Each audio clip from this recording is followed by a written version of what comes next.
नमस्कार। ये चुनाव हम राजनेताओं के लिए तो दौड़ धूप का होता है, लेकिन शायद मीडिया जगत में, इसमें भी टीवी मीडिया के लिए तो सबसे ज़्यादा दौड़ धूप का समय होता है।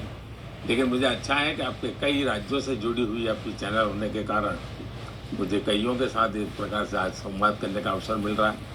मैं सबको नमस्कार करता हूँ। प्रधानमंत्री जी भी जानना है क्योंकि पब्लिक मीटिंग में मैं इतना बोल नहीं पाता हूँ। जी अब जैसे बिहार का मामला है, जब लालू प्रसाद जी रेलवे मिनिस्टर थे तो उन पर आरोप है कि जिन लोगों को नौकरी दी बदले में जमीन ले ली है।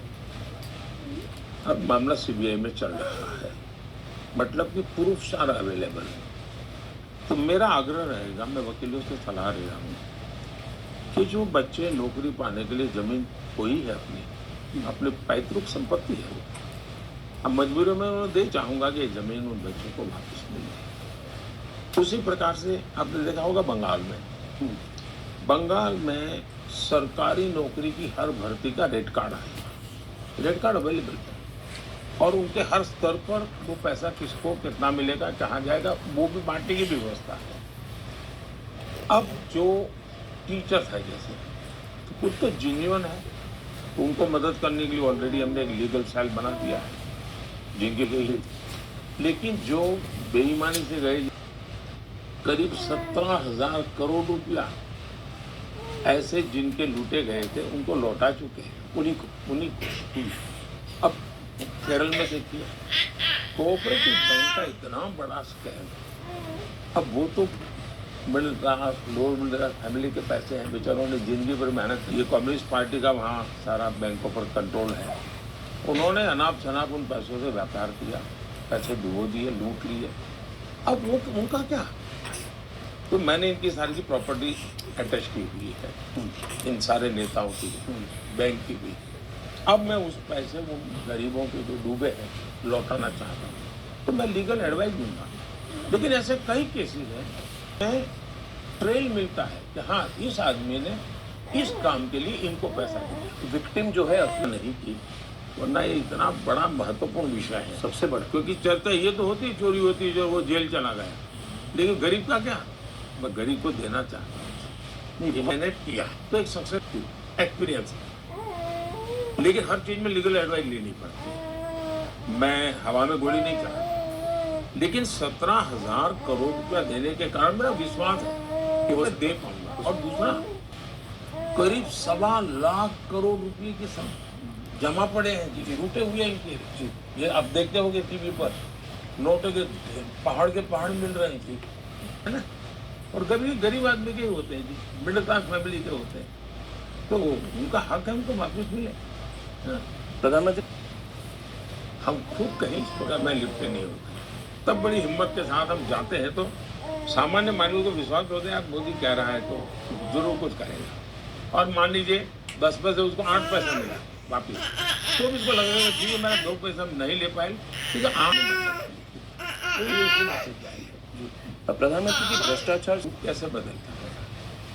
पहले सभी राजनीतिक दल भ्रष्टाचार के खिलाफ बोलना एक फैशन थी, लेकिन करना वही गोरख धंधे और सबके सामने बड़े सफेद दूध जैसे दिखाई दे रहा। जब से मैं आया हूँ तो पोल खुलने लगी है, ये जो बहुत बड़ी बड़ी बातें करते थे उन्हीं के हाथ पैर में गड़बड़ है। अब ये चीजें सबूतों के सामने आई है।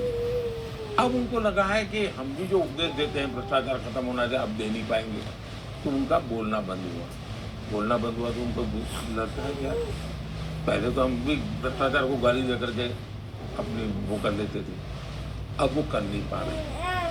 दूसरा 2014 में मुझसे मीडिया क्या पूछता था कि भाई 2014 में आप भ्रष्टाचार के इतने आरोप लगा कर के आए, एक्शन क्यों नहीं लिया। मुझे ये पूछा जाता था एक्शन क्यों नहीं लिया। मैं किसी को बदला तो लेना नहीं चाहता, मैं किसी का नुकसान नहीं करना चाहता, लेकिन मैंने सरकार में खुली छूट दी थी कि कानूनन तरीके से जो भी चीज़ें हैं बारीकी से वेरीफाई कीजिए, और अगर मेरी पार्टी का होगा या किसी और पार्टी का होगा, पॉलिटिकल होगा या नॉन पॉलिटिकल होगा, व्यापारी होगा या ब्यूरोक्रेट होगा, ड्रग माफिया होगा कि गन माफिया होगा, हम किसी को नहीं छोड़ेंगे। ये सरकार की सिस्टम तो मेरे यही वाक्य होते हैं। उन्होंने ये सुननी पड़ी थी, बड़ी बड़ी बातें करते थे, कुछ नहीं निकाला नहीं। जैसे एक और मुख्यमंत्री है जो बहुत बड़ी बातें करती, शीला दीक्षित जी को कितनी गालियां दी थी, कितना बदनाम किया था। और मैं व्यक्तिगत रूप से शीला जी का बहुत सम्मान करने वाले व्यक्तियों में से, तो कांग्रेस के नेता जी, लेकिन उन पर जो आरोप लगाए और जीवन के आखिरी दिन में जिस प्रकार से उनको बदनाम किया गया, मैंने उनको देखा है निकट से, मैं बातें गले मेरे नहीं उठाती थी। और इसलिए कि भाई रियलिटी क्या है, और सरकार में आने के बाद मुझे सुविधा थी। हम धीरे धीरे धीरे करते देखे थे 17 में 18 19 बाद में धीरे धीरे करके चीज। अब जब 1.25 लाख करोड़ रुपया दिखता है आपको, अटैक ढेर दिखते हैं, उसके बाद आप कैसे वो सामान्य व्यक्ति नहीं थे। उन्होंने कहा एक बार गुजरात कांग्रेस, उसी दिन मेरी एक पब्लिक मीटिंग थी तो मैं पब्लिक में 250 करोड़ रुपया विदेशी बैंक में जब तब से मुझ पे ऐसे आरोप लगाने की गलती नहीं की। तो तीसरे कार्यकाल में एक विजन स्टेटमेंट होता है। मेरा मैसेज मेरे व्यक्तिगत वैल्यूज से जुड़ा होता है, मेरा मैसेज मेरे कमिटमेंट से जुड़ा होता है। और इन तीनों विषय में मेरा एक कमिटमेंट है कि मेरे देश में ये बेईमानी का खेल बंद होना चाहिए, देश को आगे बढ़ना है। तो और आज आपको संतोष की जीने के लिए ये चोरी लूट करने की जरूरत नहीं है। अब देखिए काला बाजारी के वो विषय खत्म, इरेलेवेंट हो लगभग, वरना आज से 20 साल पहले 15 साल पहले काला बाजारी आती थी। जी। अब बहुत रेयर केस में कभी काला बाजारी की बात आती है। जैसे काला बाजारी की दुनिया से हम मुक्त हो रहे हैं, वैसे ही भ्रष्टाचार से मुक्त हो सकते हैं, ये मेरा विश्वास। तो मैं न्यायाधीश तो हूँ नहीं, मैं सच कॉम्प्रोमाइज के लिए हमने नमक जितना भी नहीं, मुझे जनधन अकाउंट खोलने के लिए मीटिंग करता था, आर्टिकल मंदिर कम हो जाती है। इवन इलेक्शन में 2000 के नोट खत्म कर दिए, 1000 के नोट खत्म किया। ये जो नोटों के बंडलों का खेल चल रहा है, वो कदम भी ले रहा हूँ पॉजिटिव भी। तीसरा विषय है जैम पोर्टल मेरा गवर्नमेंट का। गवर्नमेंट को लाखों रुपए की चीजें खरीदनी पड़ती है, लाखों करोड़ की खरीदनी पड़ती है, वो जैम पोर्टल पे है।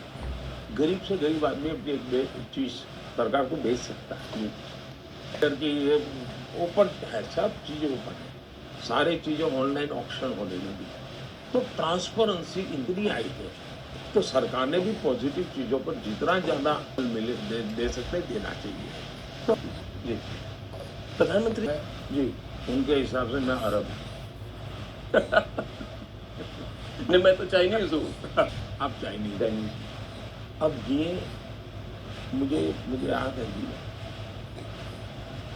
ये चीजें बहुत गहरी चोट पहुंचाती है, बहुत चोट पहुंचाती। और मैं उस समाज से आया हूँ, उस समाज, तो मुझे मालूम है कितना दर्द करेगा जब देश के लोग सुनेंगे तो। और ये मुझे आइसोलेटेड नहीं लगता है। हो गया तो उन्होंने शांति पित्रोड़ा से इस्तीफा ले लिया, लेकिन उसके 5 दिन पहले उनका खुद का साझादे का एक मीटिंग का रिपोर्ट दे दीजिए। उसमें वो कहते हैं यानी वर्ग विग्रह यही इनके लिए रास्ता पूछा है, पॉलिटिकल अचीवमेंट के लिए वर्ग विग्रह उनकी सोची समझी रणनीति।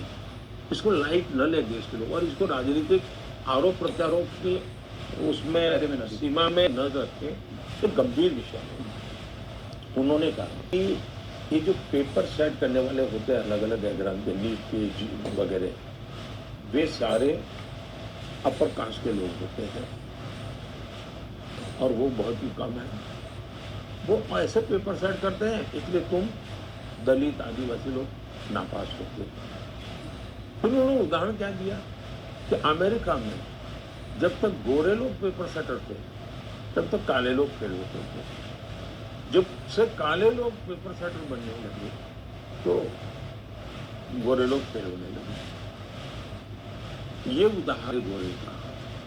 और सप्ताह के बाद श्याम पित्रोड़ा का बयान दो अलग नहीं है।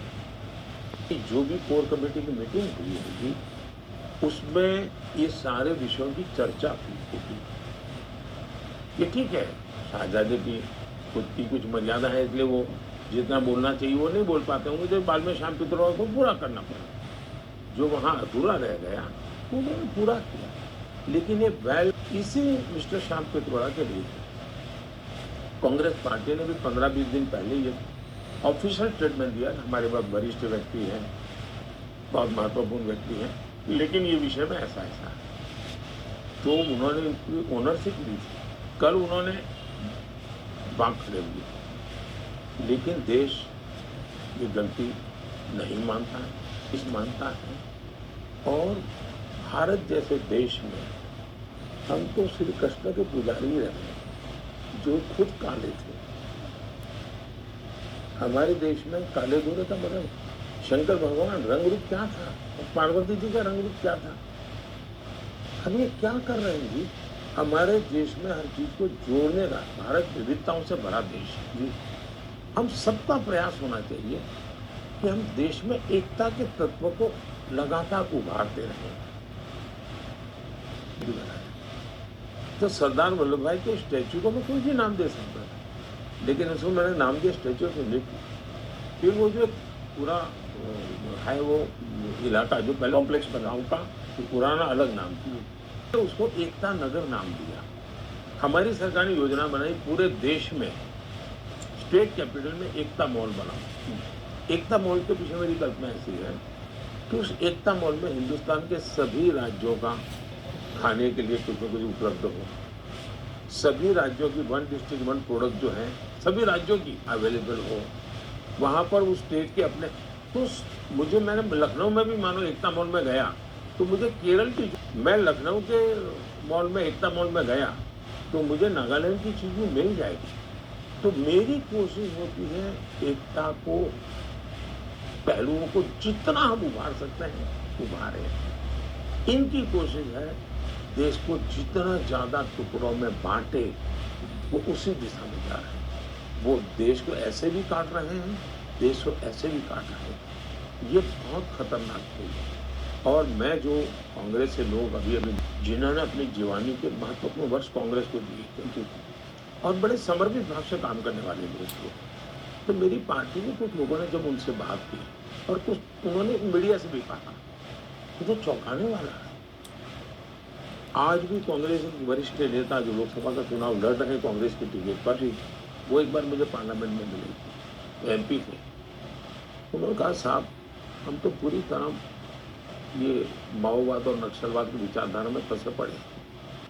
मैं बोले कांग्रेस से हूँ, मैं हाउस में, यानी कांग्रेस के भीतर भी जो सचमुच में कांग्रेस के वैल्यूज को जानता समझता है वो इन सारी आइडियोलॉजी से बहुत दुखी है और देश को बहुत चिंता करने की जरूरत है।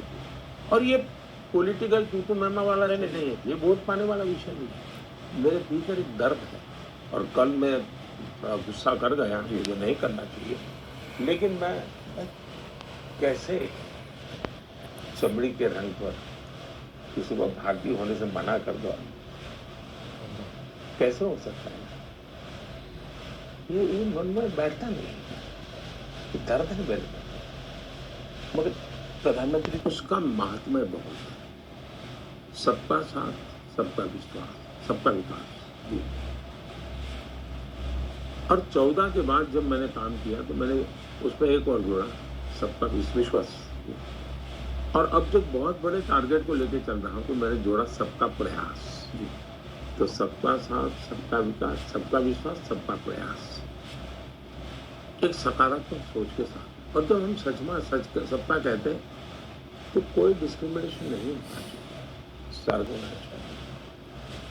हमारे देश में तो ज्योग्राफिकली भी डिस्क्रिमिनेशन की आदत बन गई। कुछ इलाके तो भाई निकले उसी को हाथ लगाया, मैंने कहा नहीं कोई निकम्मा नहीं, ये मेरे एस्पिरेशनल डिस्ट्रिक्ट है। और मैंने अच्छे से अच्छे अफसरों को लगाया, अच्छे रिसोर्सेज लगाए तो आज देश के करीब 100 डिस्ट्रिक्ट राज्यों के 100 डिस्ट्रिक्ट की बराबरी में आने लग गए, तो उनका एक कॉन्फिडेंस बन जाएगा। कोई मैंने ऐसे देखे थे क्या दवाई की दुकान नहीं थी, कोई ब्लॉक ऐसा हो सकता है जब दवाई की दुकान में हो। तो मैं इन छोटी छोटी चीजें करते करते करते करते उसी प्रकार से समाज का आरक्षण देना, मुसलमानों का आरक्षण देना।